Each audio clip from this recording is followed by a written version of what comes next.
Hello students, O2IS academy में आपका बहुत बहुत स्वागत है। मेरा नाम ज्योति कौशल है और हम पिछले एक साल के करंट अफेयर्स को कवर करना हमने शुरू किया था HCS प्रीलिम्स के लिए। ओवरऑल इस सीरीज़ के अंदर आज आपका डे नंबर 45 है और यहाँ पे हम मई एंड जून 2022 के करंट अफेयर्स को कवर कर रहे हैं। इससे पहले भी हमने जून 2021 से लेके अप्रैल 2022 तक के जो करंट अफेयर्स हैं उनको कवर कर लिया है। जिसने नहीं देखा है वो जाकर देख सकते हैं। तो आज हम जो कवर करने वाले हैं that is May and June के 2022 के रैंक्स एंड रिपोर्ट्स जो भी न्यूज़ में थी वो सारी देखेंगे। तो शुरू करने से पहले अगर आपको रिवाइज करने के लिए इस वीडियो की PDF चाहिए तो आप हमारी O2IS अकेडमी की जो ऐप है उसको डाउनलोड कर सकते हैं। वहाँ पे आपको HCS प्रीलिम्स टेस्ट सीरीज़ 2022 के नाम से एक कोर्स मिल जाएगा, जिसके कंटेंट सेक्शन में आपको स्टडी रिसोर्सेज के अंदर सारी की सारी जो PDFs हैं वो मिल जाएगी। इसके अलावा हमने आपके लिए एक फाउंडेशन कोर्स को भी लॉन्च किया है, जिसके अंदर हमने बहुत सारे सब्जेक्ट्स को कवर किया है। इसके अलावा आपको स्टेट स्पेसिफिक जो GK मटेरियल है वो भी मिल जाएगा। आप चाहें तो यहाँ पर टेस्ट सीरीज भी अवेल कर सकते हैं, उसको जाकर प्रैक्टिस कर सकते हैं। तो शुरू करते हैं हम अपनी आज की सबसे पहली न्यूज़ से। तो सबसे पहले हम बात करते हैं कि एक इमरजेंसी फंड है, that is fund for education in emergencies. तो इस फंड का नाम है एजुकेशन कैन नॉट वेट। ये जो फंड है वो यहाँ पर यूनाइटेड नेशंस ने बनाया था और पर्टिकुलरली इसको कौन रेगुलेट करता है तो यूनिसेफ रेगुलेट करता है।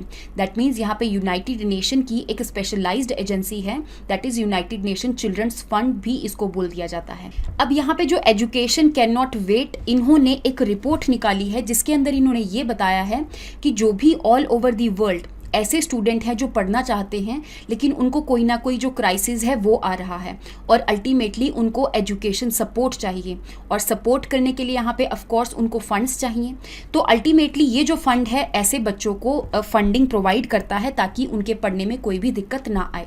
तो यहाँ पे इस फंड ने एक रिपोर्ट निकाली जिसके अंदर उन्होंने ये बोला कि पहले तो सिर्फ 75 मिलियन ही ऐसे बच्चे थे जिनको एजुकेशन में सपोर्ट चाहिए थी, लेकिन अभी ये इंक्रीज होके 222 मिलियन हो चुके हैं। दैट मीन्स ऐसे बहुत सारे बच्चे हैं जिनको एजुकेशन में सपोर्ट चाहिए और इस चीज़ के लिए ऑफ कोर्स यहाँ पे उनको फंडिंग वगैरह प्रोवाइड करी जानी चाहिए। तो यहाँ पे जनेवा के अंदर एक कैंपेन को भी शुरू किया गया था जिसका नाम है 222 मिलियन ड्रीम्स कैंपेन। इस कैंपेन के अंदर बेसिकली ये हो रहा है कि यहाँ पे अलग अलग जो फिलैंथ्रोपिस्ट्स हैं, अलग अलग जो एक तरह से लोग हैं, यहाँ पे बिजनेसेस हैं जो भी डोनेट करना चाहते हैं इस फंड में, ताकि इस फंड में वो डोनेट कर सकें और अल्टीमेटली इस फंड को एजुकेशन पर्पसेस के लिए यूज़ किया जा सके। नेक्स्ट हम बात करते हैं कि ऑक्सफैम इंटरनेशनल ने भी एक रिपोर्ट निकाली है जिसके अंदर उन्होंने ये बताया है कि यूनाइटेड नेशन को लोगों की मदद करने के लिए पहले जितने फंड्स चाहिए थे अब वो इंक्रीज होके 8 टाइम्स इंक्रीज हो गए हैं। तो यहाँ पे ये देखा गया कि जितना भी एक तरह से क्लाइमेट चेंज हो रहा है उस क्लाइमेट चेंज की वजह से, जैसे कि यहाँ पे बहुत ज़्यादा फ्लड्स आ जाती हैं, तो यहाँ पे लोगों की मदद करनी पड़ती है और उस मदद के लिए जो यूनाइटेड नेशंस है वो उनकी मदद करता है, तो उसके लिए उनको फंड्स वगैरह की भी रिक्वायरमेंट होती है।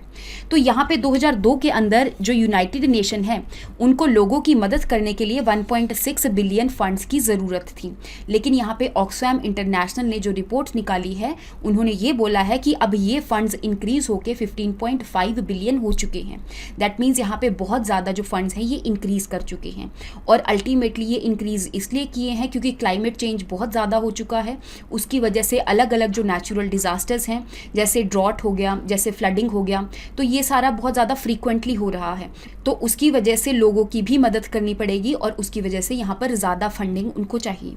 अगर मैं ऑक्सफैम के बारे में यहाँ पर बात करूँ तो ब्रिटेन ने इस ऑर्गेनाइजेशन को बनाया था 1942 के अंदर और इसको इसलिए बनाया गया था ताकि ग्लोबली जितनी भी पॉवर्टी वगैरह है उन सब चीज़ों के ऊपर रिसर्च करी जा सके और अल्टीमेटली उन लोगों को ये हेल्प कर सकें।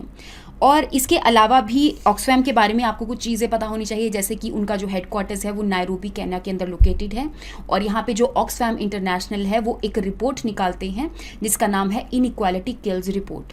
तो आपने इन सब चीज़ों के बारे में याद रखना है। नेक्स्ट हम बात करते हैं कि एक रिपोर्ट है जिसका नाम है इंटरनेशनल रिलीजियस फ्रीडम रिपोर्ट। अब यहाँ पे 2 ऐसे US के डिपार्टमेंट्स हैं जो कि इस रिपोर्ट को निकालते हैं। एक तो हो गया यहाँ पे US डिपार्टमेंट ऑफ स्टेट और ये जो यूएस डिपार्टमेंट ऑफ स्टेट जब इस रिलीजियस रिपोर्ट को निकालता है तो उसके ऊपर कोई भी बाउंडेशन नहीं होती है, और इस रिपोर्ट के अंदर वो यहाँ पे कंट्रीज़ को रैंकिंग देता है कि रिलीजियसली हर एक कंट्री कैसा परफॉर्म कर रही है। तो यहाँ पे इंडिया को भी एक इन्वेस्टमेंट का एक कैटेगरी में डाला गया है, दैट इज़ BBB कैटेगरी में डाला गया है।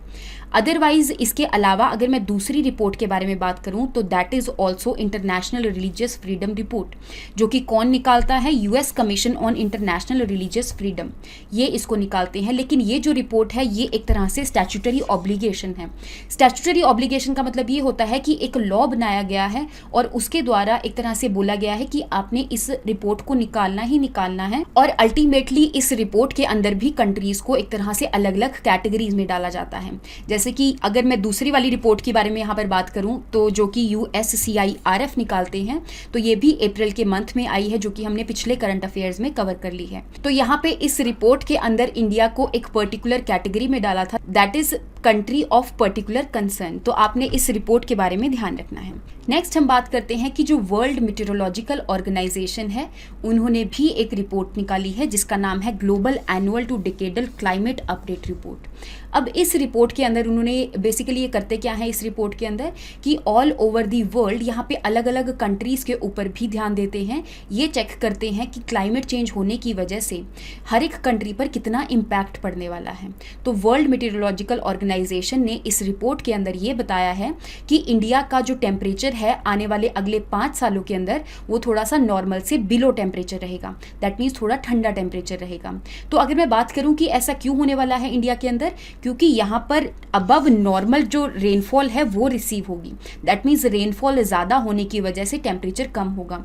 लेकिन ये एक तरह से सोल्यूशन नहीं है टेम्परेचर को कम करने का।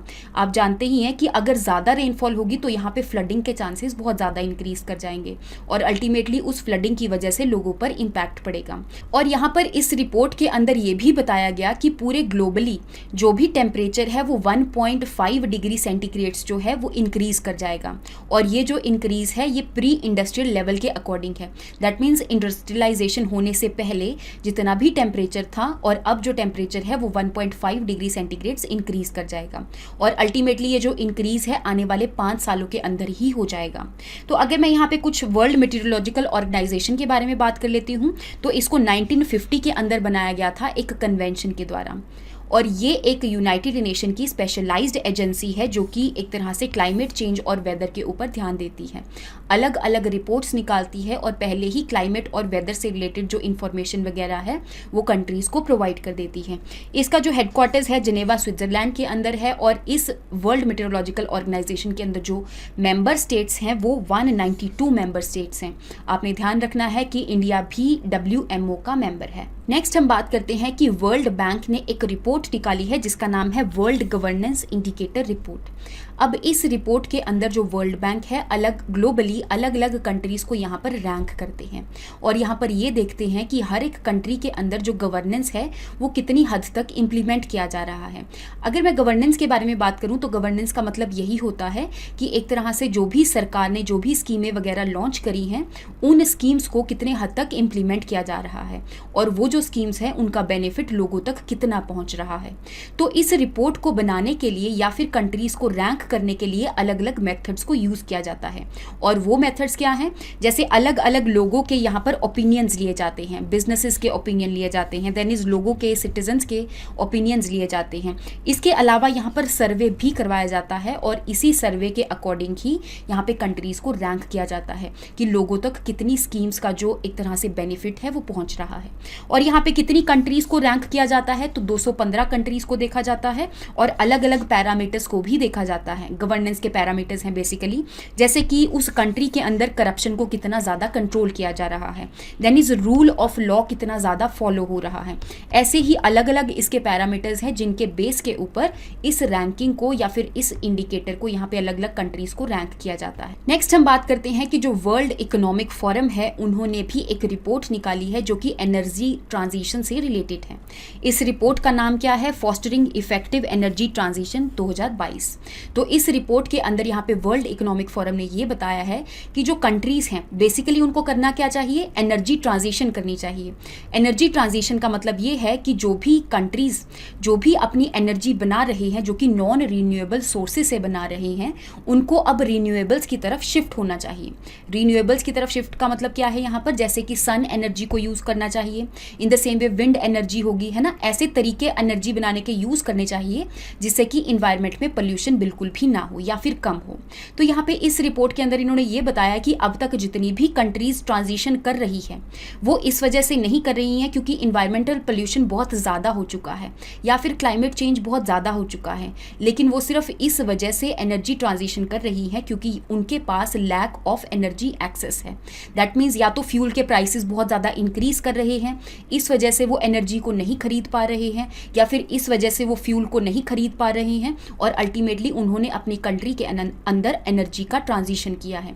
नॉन रीन्यूएबल सोर्सेज से वो रीन्यूएबल्स की तरफ शिफ्ट हुए हैं। तो एक बार वर्ल्ड इकोनॉमिक फोरम के बारे में भी बात कर लेते हैं। ये एक नॉन प्रॉफिट ऑर्गेनाइजेशन है जिसका जो हेडक्वार्टर्स है वो जिनेवा स्विट्जरलैंड के अंदर लोकेटेड है। ये एक स्विस ऑर्गेनाइजेशन है, दैट मीन्स स्विट्जरलैंड की ही एक ऑर्गेनाइजेशन है। नेक्स्ट हम बात करते हैं कि जो international food policy research institute है उन्होंने एक रिपोर्ट निकाली है जिसका नाम है global food policy report climate change and food systems. इस रिपोर्ट के अंदर इन्होंने ये बताया है कि इंडिया के अंदर क्लाइमेट चेंज होने की वजह से जो हंगर है वो एक तरह से इंक्रीज कर जाएगी और ये 23% तक इंक्रीज कर जाएगी। इसके अलावा इन्होंने ये भी बताया कि क्लाइमेट चेंज होने की वजह से जो फूड प्रोडक्शन है वो डिक्रीज कर जाएगी। तो यहाँ पर 16% डिक्रीज देखने को मिल रहा है और ये जो डिक्रीज है वो एक तरह से 2030 तक का इन्होंने टारगेट दिया है। और यहाँ पर इस रिपोर्ट में ये भी बोला गया कि इंडिया के अंदर जो भी लोग हंगर की रिस्क पर हैं दैट इज 73.9 मिलियन, जो कि 2030 तक एक्सपेक्टेड है। लेकिन अगर मैं इसके अंदर क्लाइमेट चेंज को भी इंक्लूड कर दूं तो ये जो नंबर है वो इंक्रीज होकर 90.6 मिलियन तक इंक्रीज कर जाएगा। दैट मीन्स 2030 तक इतने लोग जो हैं वो हंगर की रिस्क में हैं, वो भी किस वजह से, क्लाइमेट चेंज की वजह से।